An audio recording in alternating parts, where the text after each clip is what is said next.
Hello everyone, my name is Piero Kossu. I am going to present a preliminary study dealing with the place assimilation of the alveolar nasal consonant before the labiovelar glide in Italian.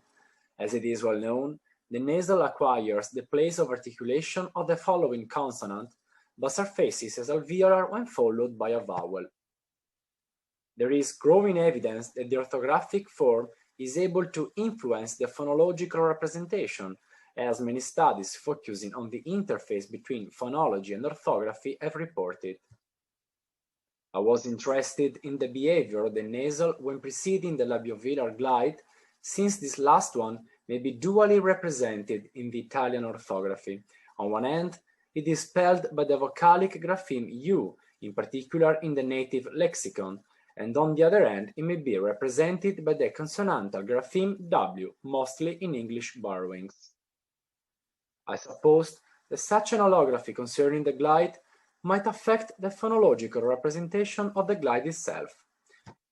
In other words, it is plausible that the glide may be analyzed by Italian speakers as occupying a vocalic slot or a consonantal slot according to its corresponding grapheme. In particular, I proposed that the nasal might acquire the velar place of articulation of the glide when this is orthographically represented by a consonantal grapheme. I have run a phonetic analysis of acoustic data collected through a reading task to which have participated 8 Italian native speakers, and I have proposed a phonological analysis of the results. For more details about the results and my phonological interpretation, come visit me at my room during the poster session. See you there. Bye.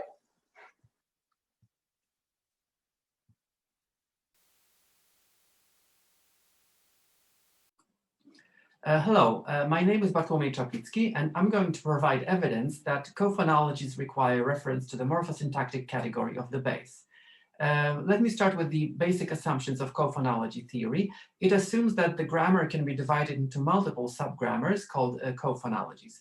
These subgrammars can be defined on a stratum or construction-specific basis. A well-researched case is when cophonologies are defined by the semantic or morphosyntactic information about the derivative, as shown in B here. A less well-known case is the case that I will look at here. This is the situation when cophonologies are defined by the morphosyntactic category of the base, here a verb or a noun. The data will come from Polish, and I will look at allomorph selection that is driven by liquid dissimilation, that is avoidance of identical liquids. I will look at Polish locative nouns, and I will argue that there must be 2 cophonologies within the locative noun category. And here, grammar number 1 will be locative nouns derived from verb bases. And grammar number 2 is, these are locative nouns derived from noun bases. And the difference in terms of phonological grammar refers to the different scope of OCP constraints that are required for grammar 1 and grammar 2. My general conclusions will be that a theory, a phonological and morphological theory needs to include access to the morphosyntactic category of the base in order to be predictive and explanatory. Thank you.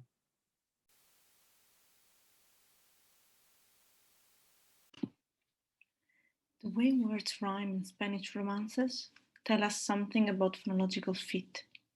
In particular, can be evidence of internally layered ternary fit.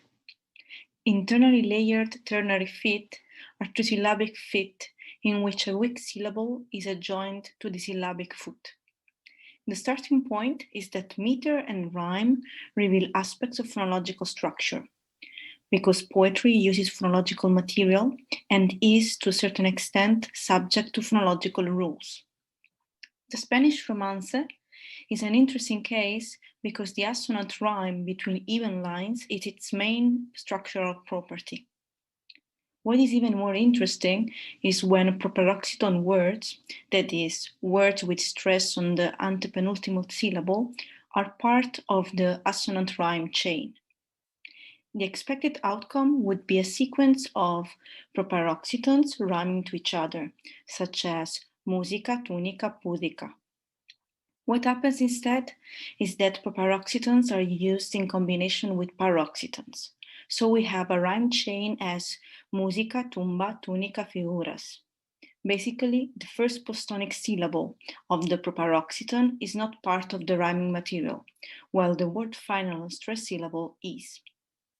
This phenomenon can be easily explained from a phonological point of view if we take internally layered ternary feet into account.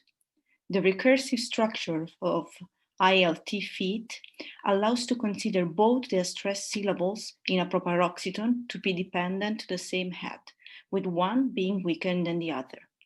So, the first postonic syllable of the proparoxytonic word is weaker than the last one, therefore can be excluded from the rhyme computing.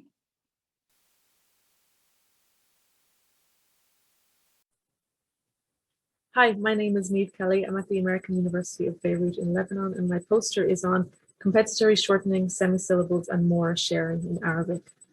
Lebanese Arabic has long been claimed to avoid trimoraic syllables in non-final position. And this means that if you have a long vowel in a closed syllable, it's predicted to be shortened in this position. But the same thing doesn't happen with short vowels because they're not going to be trimoraic. So you have this asymmetry where short vowels do not get shortened in a closed syllable, but long vowels do. But no quantitative analysis had looked at this. So I looked at 6 speakers, 472 tokens, and I measured vowel duration for long and short vowels in closed and open syllables. So what I found was actually against the predictions. So short vowels got shortened in a closed syllable, and I interpret this as a compensatory shortening. Whereas long vowels actually did not differ in duration based on whether they're in an open syllable or a closed syllable. So we can analyze this as saying that perhaps the long vowels are not considered to be in closed syllables. So either the intervocalic consonant cluster is all a complex onset of the second syllable, or we can use Kaprasky's analysis where the first consonant in the cluster forms its own semisyllable. Hi, I'm going to talk about Soikla-Ingrian, a vanishing Finnic variety of Russian. Finnic languages are renowned for the complexity of their quantity systems, and Soikla-Ingrian is one of the most complex Finnic varieties in this respect. It features two rare features: the ternary quantity contrastive consonants and the trisyllabic foot I'm going to talk about. I will show that the trisyllabic foot prosodically differs both from the disyllabic foot and the sequence of the disyllabic and the monosyllabic foot. There are two features. The first one is a specific type of prosodic gemination. In general, Soikla-Ingrian features two types of this gemination. The first one is found both in the disyllabic and in the trisyllabic foot, and this is gemination of short consonants before long vowels and diphthongs. For example, kana becomes kanna, kurki becomes kurki, and so on. The same type is found also in the trisyllabic foot. For example, kerkima becomes kerkima. But there is one more type. This is the gemination of short consonants before a sequence of two light syllables, CV, CV, and optional C in the end. Murkina becomes murkina. And this is unique in the Finnic space. The second feature is the reduction of second syllable long vowels, which happened in the trisyllabic foot, but not in the disyllabic foot and in the bifoot's trisyllabic structure. For example, there is a contrast of long and short vowels: kurgi, kurki, linna, linna, and so on. Both in the bifoot structure we have kerkimä, but in the trisyllabic foot the second syllable long vowel was lost. So kerkimä became kerkimä. So this shows that the third syllable cannot be just considered extrametrical because it directly contributes to the prosodic processes within the foot. Neither can it be considered a separate foot because a bifoot structure behaves separately. So I maintain the primarity of the trisyllabic foot. Thank you and welcome to my poster. Hello everyone, my name is Gilly Martini and today I'll be summarising my research into dialect-specific compression effects in Altiplano Mexican Spanish. This research was conducted alongside my supervisor, Dr. Michael Ramsamy at the University of Edinburgh.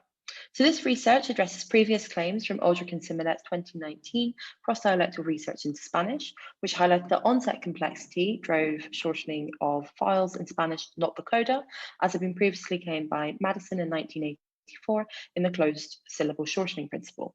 Our research highlights that although across dialects, compression does not seem to occur, dialect-specific shortening effects are visible in Altiplano Mexican Spanish, which is a variety of Spanish spoken in Mexico's Central Highlands.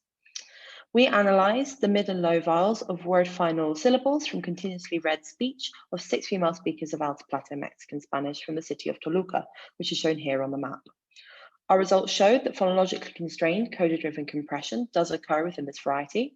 All unstressed vowels centralise, however, stress is only significant in driving centralisation of vowels in closed syllables. Moreover, in terms of duration, e and a shorten the addition of the coda in CVC structures, and again, stress is highly significant in driving further shortening here. O does not exhibit any compression effects in CVC structures. Intensity varies negligibly across syllable structures and stress, and onset complexity is not significant in driving compression. Results therefore suggest that coda-induced compression does occur within this variety, but correlates strongly with stress. Moreover, compression is complex, targeting vowels in simplex CVC structures and is vowel-specific, targeting e and a instead of o. Therefore, we conclude that phonologically constrained coda-driven compression does occur within Spanish, but is variety-specific. We therefore postulate linking the existence of these dialect-specific phonologies to two different theoretical approaches and theoretical debates. Firstly, how do they relate to the debates concerning the dialect-specific nature of phonological rhythm? And secondly, how do they bear upon debates concerning the dialect-specific acoustic marking of stress within Spanish? We'd be very interested to hear your feedback, explain any of our methodology or results in our discussion section, and look forward to hearing your feedback. Thank you very much. The Arabic vowel inventory is one of the best known examples of 3 vowel systems, and is used as an example thereof in phonology classes across the world. But Arabic, as it's used today, is much more than a single variety, and with the diglossic situation of Arab-speaking countries often used in sociolinguistics classes, it's important to keep in mind that spoken varieties don't align with the written standard. Lebanese Arabic, for one, doesn't do vowels like the average non-speaker expects it to. I brought 19 speakers in to a production experiment. I based myself on hypothetical vowel qualities established from existing literature and native speaker intuition, found CVC words that made use of them, and placed them into carrier sentences of Central Mount Lebanon Lebanese. I presented the sentences in chat orthography with the word being elicited missing the vowels. Consonants were kept to suggest the intended lexical item. I obtained 4,355 vowel tokens of acoustic data. Extensive acoustic work, the write-up for which you can find on my website or ask me about, suggested contrastive status for long a, e, o, i, u, short a, monomoraic ow, I, ow, a, bimoraic ow, I, a, and a phoneme realized between a and a, probably resulting from a historical process of phrasing known as imala that seems to keep recurring. The poster I'm presenting at MFM 28 explores a set of contrastive segments that I've argued for by means of acoustic analysis. It characterizes them by using Drescher's successive division algorithm as a means to isolate the most economical set of contrastive features. The output of this algorithm suggests that the most sensible division of the underlying vocalic inventory of CMLL would be into 4 distinct systems: long monophthongs, short monophthongs, diphthongs, and long monophthongs that vary. And both the unvarying monophthongal systems in question do not fit the typological expectations. Have a look at my poster and let's talk about this.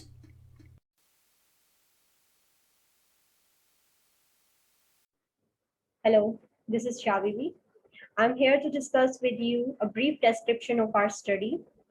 It's a combined study of Dr. Nasir Abbas Sayed and mine. The topic of our study is BOT for plosives in Balochi, implications for learners of English in Balochistan. This study is based on multilingual adult acquisition. Whenever we have study on multilingualism or L3 acquisition, the role of already acquired languages cannot be ignored. There are various studies in this regard in morphology and syntax. But there's lack of studies in phonology, especially in this regard. So it's an acoustic study of L3 acquisition as it focuses on plosives, BOT of the plosives in L3. So in this regard, this study is going to fill the gap in literature. The participants of our study are multilingual as they have Balochi, they are L1, Pakistani English, they are L2, and English with British accent is their L3. The data of the study will be analyzed with the reference to different models of L3 acquisition like L2 status factor, typological primacy model, and cumulative enhancement model. The question of our study is which of the previously learned languages, L1 or L2, has a stronger effect on L3 acquisition. And the results of our study shows that L2 has a stronger effect on L3 acquisition. In this regard, this study supports L2 status factor. And further, we will discuss it in details in the meeting. So I hope to see you there. And thank you very much for your time.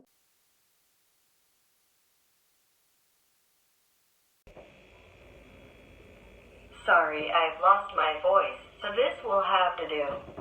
Systematic alternations such as these motivated some researchers to see a link between phonetic obstruency and phonological bipositionality. This was even adopted wholesale into GP 2.0, where the element for obstruency or stopness was actually retranslated as 2 layers of positions.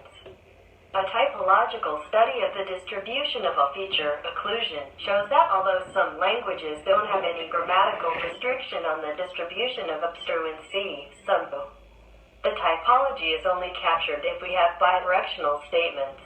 The feature must be found in bipositional structures, or bipositional structures must contain the feature. We term these melody to structure licensing constraints. A system where occlusion is not possible in bipositional structures is unattested. Of languages with a restriction. This creates A and B types of language. However, this is more symmetrical than it would otherwise seem. Because in one language that illustrates this typology, the statement is exclusively about headed occlusion, oral stops, affricates. In the other type, the occlusion was occlusion, including also hard sonorants, nasals, and laterals.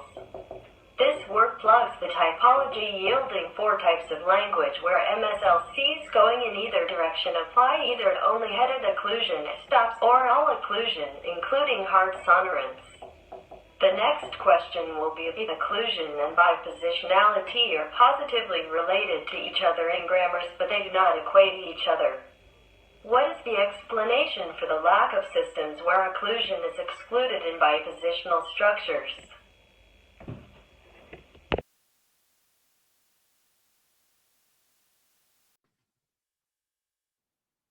Hello.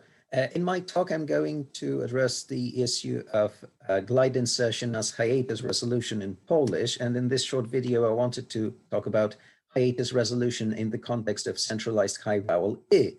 So whenever I is followed by a non-high vowel, you actually observe no reaction or glottal stop insertion. However, if the order of vowels is reversed, for example, if I is the genitive ending and the stem terminates in a vowel, we observe J insertion and the vowel is fronted to E. If I is followed by U, we observe W insertion, except for when the vowel I is preceded by a velar stop or a palatalized consonant, in which case we again observe J insertion and the vowel is fronted with additional surface velar palatalization. If I is followed by E, we observe J insertion normally. So what I'm going to assume is that vowel initial syllables are preceded by empty onsets, and that the front vowel E is different from I in that E has got element I as the head. I will assume that velars are places and palatalized consonants are headed by element I. So I'm going to assume a set of weighted constraints. Some of the most prominent are the constraints that regulate the interaction of front vowels and consonants in Polish, and I will show how these assumptions derive the observed patterns. And I will also show how Max-Ent model allows us to account for certain cases of free variation in hiatus resolution in Polish. Thank you.